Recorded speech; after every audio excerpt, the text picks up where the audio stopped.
হযরতে হাসান বসরি রহমাতুল্লাহি আলাইহির জামানার ভিতরে এক আল্লাহর বান্দি তার একমাত্র কন্যা দুনিয়ার থেকে চিরতরে বিদায় নিয়ে চলে গেল। মুসলমান ভাইরা রে আমার, দেখবেন দুনিয়াতে স্ত্রী যতই আপন হোক, স্বামী ইন্তেকালের পরে দুনিয়ার কোন স্ত্রী কেমন পাওয়া যায় নাই। সে বলছে যে আমার স্বামী চলে গেছে, আমি আর বাড়িতে ফিরে যাব না, আমি কবরস্থানে বাস করব, এমন স্ত্রী পাওয়া যায় নাই। দুনিয়ার এমন কোন ছেলে পাওয়া যায় নাই, দুনিয়ার এমন কোন স্বামীও পাওয়া যায় নাই, স্ত্রী পাওয়া যায় নাই। কিন্তু দুনিয়ার ভিতরে বহু মানুষ এমন পাওয়া গেছে, নিজের কলিজার টুকরা সন্তান যখন হারাইছে, মা সহ্য করতে পারে না, সারা জীবন বন্ধুরা আমার কবরস্থানে তার জীবন কাটাইয়া দিয়েছে। এই জন্য মুসলমান যুবকেরা একটা কথা শুনে রাখো, দুনিয়ার সব মানুষ তোমারে মোহাব্বত করে স্বার্থের কারণে। স্বার্থ ছাড়া মোহাব্বত করার মতো মানুষ দুনিয়ার ভিতরে দুইজন, একজন হলেন বাবা, একজন হলেন মা।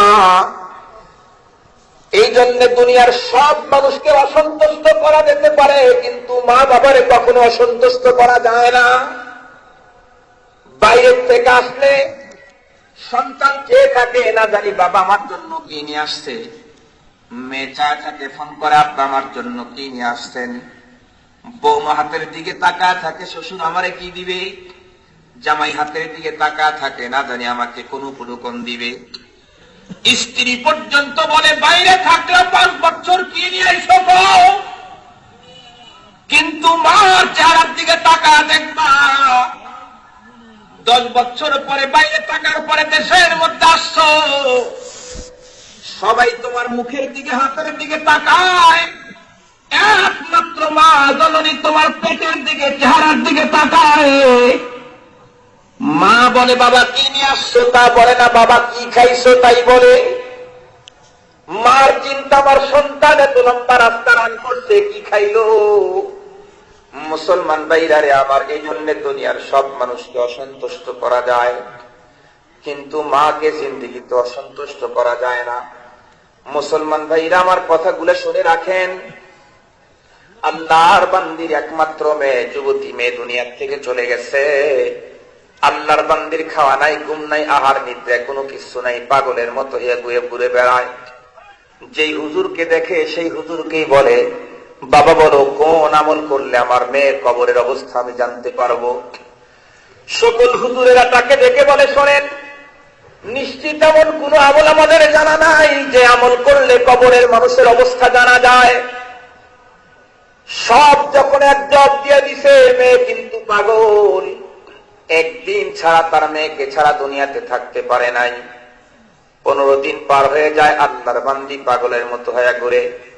শেষ পর্যন্ত একজন আল্লাহর বান্দাকে বারবার করে ডিস্টার্ব করার কারণে আল্লাহর বান্দা বলে দিল, বুড়ি তুমি নিজে তো পাগল হইছো, আমারেও পাগল করবা।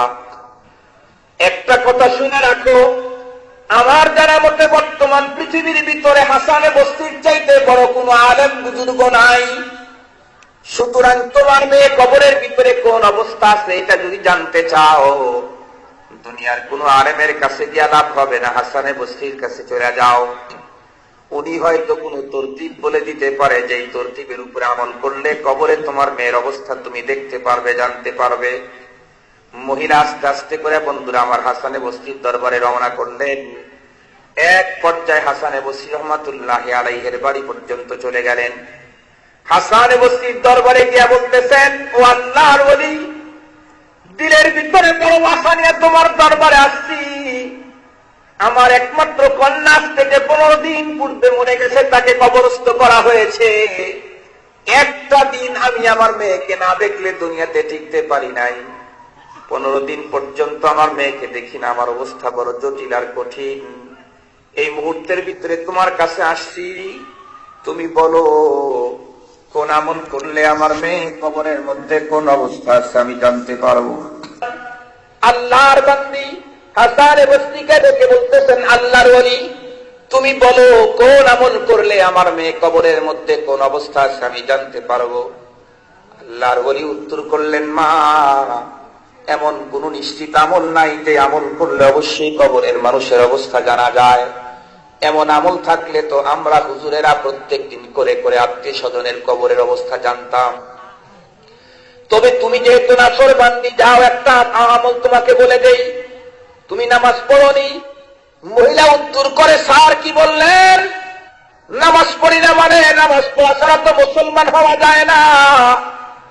পয়গম্বর হাদিস শরীফের ভিতরে বলেন, মান তারাকাস সালাতা মুতাআম্মিদান ফাকাদ কাফার। কোন ব্যক্তি যদি স্বেচ্ছায় ওজর ছাড়া নামাজ তরক করে দেয়, আল্লাহর পয়গম্বর বলেন সে কুফরি কাজ করে ফেললো।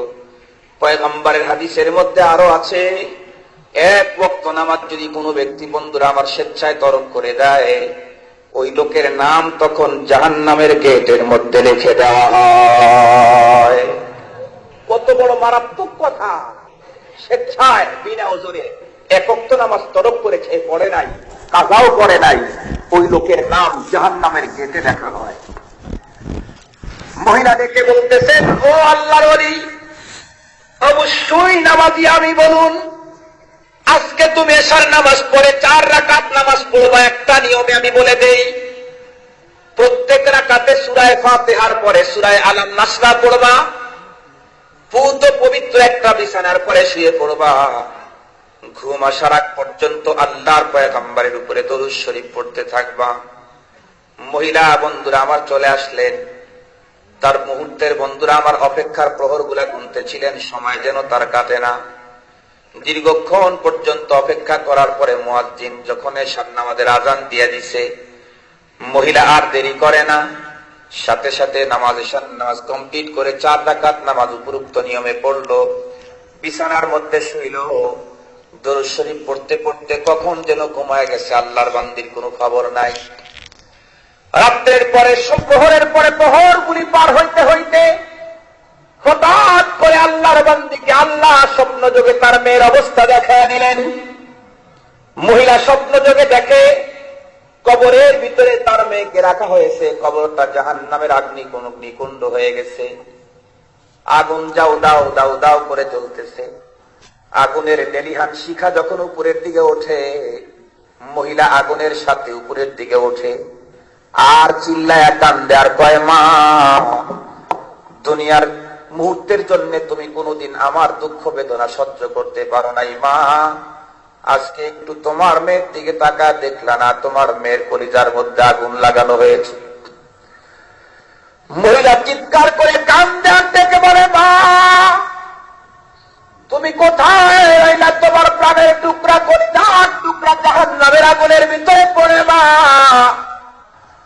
সহ্য করার যোগ্যতা আমার নাই। মা, তুমি কি আমার জন্য কিছুই করতে পারো না? মহিলা এমনটি দৃশ্য দেখে স্বপ্নের ভিতরে চিল্লায় উঠছে, সেন্সিয়ার হয়ে গেছে। লোকজন বন্ধুরা আমার পানি ঢেলে স্বাভাবিক করার পরে জিজ্ঞাসা করলো, কি হয়েছে তোমার, বলো। মহিলা কাঁদে আর দেখে বলে, কি বলবো, এতদিন পর্যন্ত আমার মেয়ের কবরের অবস্থা জানার জন্য আমি বারবার করে মানুষের কাছে যাইতেছিলাম। গতকালকে আল্লাহর ওলি হাসানে বসরির কাছে যাওয়ার পরে আমি আমল শিখাইছি, আমল করলাম। আমি আজকে স্বপ্ন যোগে আমার মেয়েকে দেখছি, কিন্তু কি দেখলাম, আমার মেয়ে জাহান্নামের আগুনের ভিতরে ফুটতেছে, আগুনগুলি দাউ দাউ করে তার দেহের মধ্যে জ্বরে, পাগলের মতো হয়ে গেছে। সকাল হতে না হতেই মহিলা চিন্তা করলো, হাসান বসরি এত বড় বুজুর্গ, যেই বুজুর্গ এমন একটা মনে কথা বলে দিল, একদিনও মিস হলো না। সুতরাং ওই বুজুর্গের কাছে যদি আমি যাই, অবশ্যই এমন আমলের কথা বলে দিতে পারবে যে আমল করলে আমার মেয়ে জাহান্নামের আগুন থেকে বেঁচে যাবে। এটা হলো মহিলার ধারণা। মহিলা হযরতে হাসানে বসরির দরবারে আসলো, ডেকে বলে, আল্লাহর ওলি, তোমার কথা কাজে লেগেছে, কিন্তু আমার মেয়ের অবস্থা তো আমি এখন সহ্য করতে পারি না, জাহান্নামের আগুনের ভিতরে পড়ে। একটা আমলের কথা বলো, যে আমল করলে আমার মেয়ে জাহান্নামের আগুন থেকে বেঁচে যাবে। আল্লাহর ওলি উত্তর করলেন, মা গো, নিশ্চিত ভাবে তো এমন কোন আমলের কথা বলতে পারি না যে আমল করলে তোমার মেয়ে দিয়ে নিশ্চিত বেঁচে যাবে, এমন কোন আমল আমার কাছে নাই। তবে একটা কথা বলি, তোমার যদি আল্লাহ রাস্তায় দান করার মতো কিছু থাকে, বাসায় গিয়ে আল্লাহর রাস্তায় দান করো, এর ফজিলতের কারণে আল্লাহ তোমার মেয়েকে মাফ করে দিতে পারে।